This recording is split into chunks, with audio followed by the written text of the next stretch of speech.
When doing this kind of audio repair work, the suggested workflow is to take care of transient noises first, before you try to get rid of any of the broadband noise. In other words, if you have both kinds of problems to address the transient noises first. The reason for that is a transient noise, if you use a broadband interpolator, could look like a burst of spectral energy, and the denoiser might actually grab a hold of it and, kind of like a downward expander, punch a hole, leaving an artifact in the audio as we're working. So the short of it is, deal with your transient stuff first, and then think about dealing with stationary noise, in other words, noise that doesn't change over time. So in this recording, we've got obvious noise from heating, ventilation, and cooling system, preamp noises, and noise in a concert hall.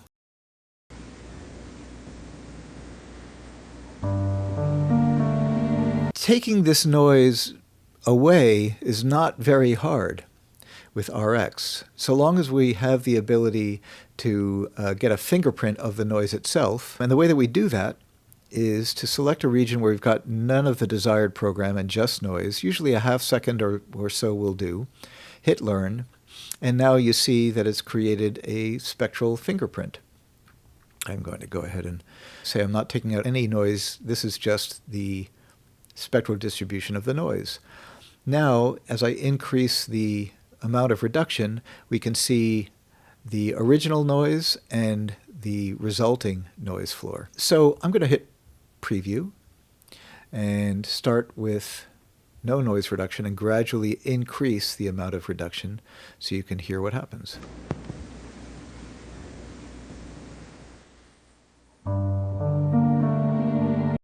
So you hear that it's very effective at taking that noise away. That's great. However, there are a couple of things to consider when we're doing this work. One is some of the noise actually helpful?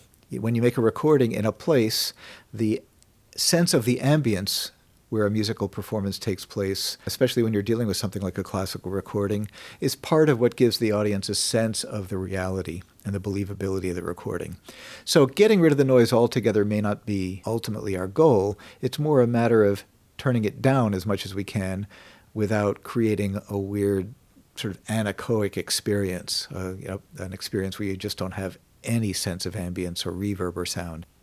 But the other thing that you have to keep in mind is that this is very powerful filtering that's taking place. And when you use a lot of noise reduction, there are noticeable artifacts. So let's listen to what the artifacts sound like for a second.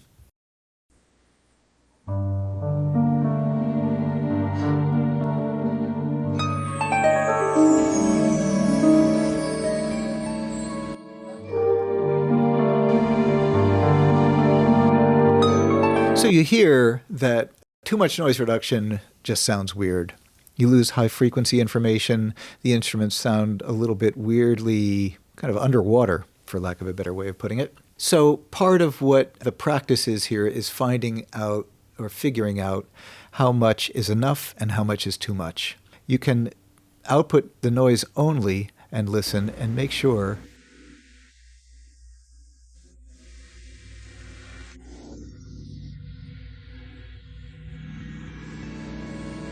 that we're not affecting any of the desired part of the sound as we're doing the denoising work. There are a couple of other neat tricks that we can do to optimize the denoising settings in the spectral denoiser.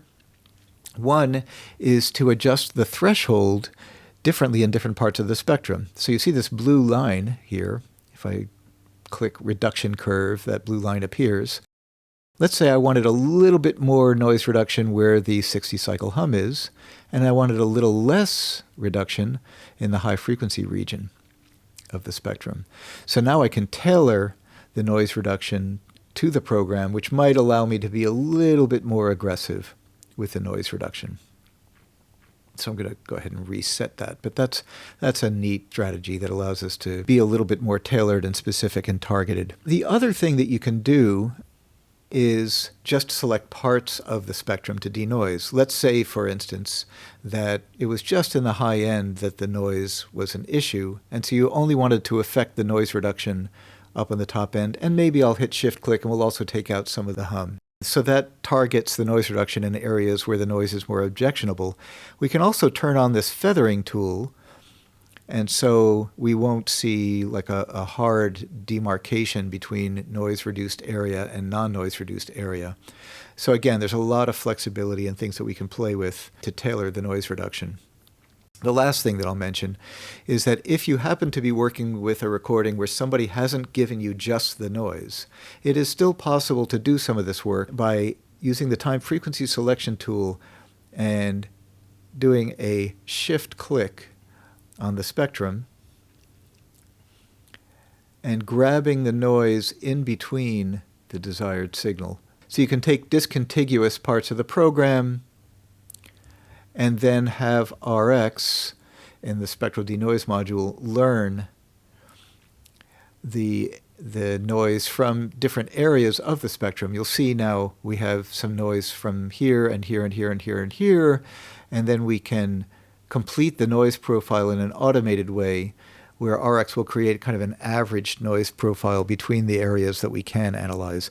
This is not quite as accurate. We can't usually do as much in cases where somebody hasn't given us a noise handle to work with, but we can still do some good.